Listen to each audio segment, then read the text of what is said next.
నమస్తే, welcome to Sakshi cinema. This is Shahida. యాంకర్గా, యాక్ట్రెస్గా, ప్రొడ్యూసర్గా అన్ని రకాలుగా తన టాలెంట్ ప్రూవ్ చేసుకుంది నిహారిక. ప్రస్తుతం ప్రొడక్షన్ పైనే ఎక్కువ ఫోకస్ చేసిన ఈ మెగా డాటర్ లేటెస్ట్గా జిమ్లో వర్కౌట్ చేస్తున్న వీడియోను షేర్ చేసింది. అయితే చెమటలు చిందించే ఎక్సర్సైజ్లను చూపించడమే కాకుండా మనసులోని సంఘర్షణను బయటపెట్టింది.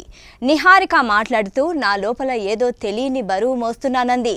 అది ఒత్తిడా, బాధ అంటే నాకే తెలియదు, కానీ మనసంతా బరువుగా ఉందని దాన్ని చెప్పడానికి నాకు పదాలు కూడా దొరకడం లేదంది. అయితే ఈ భారాన్ని తలుచుకొని కుంగిపోకుండా ముందుకు సాగాలని నిర్ణయించుకున్నానని తెలిపింది.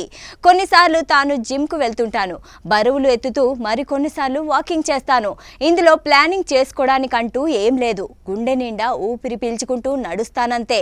కొన్నిసార్లు డ్యాన్స్ చేస్తాను, యోగా చేస్తాను. ఇవన్నీ చేస్తుంటే మనసు తేలిక పడుతుంది అని అంది. బయటికి ఏమీ మారలేదు అనిపించొచ్చే, కానీ నా లోపల మాత్రం మార్పు మొదలైంది అని చెప్పుకొచ్చింది. ఎక్సర్సైజ్ ద్వారా మానసిక ఒత్తిడిని జయించవచ్చని ఆమె చెప్పకనే చెప్పింది.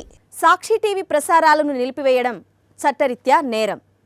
సాక్షి టీవీ ప్రసారాల కోసం మీ స్థానిక కేబుల్ ఆపరేటర్ని వెంటనే సంప్రదించండి. డిటిహెచ్లో, ఇంటర్నెట్లో కూడా సాక్షి టీవీ ప్రసారాలను వీక్షించవచ్చు.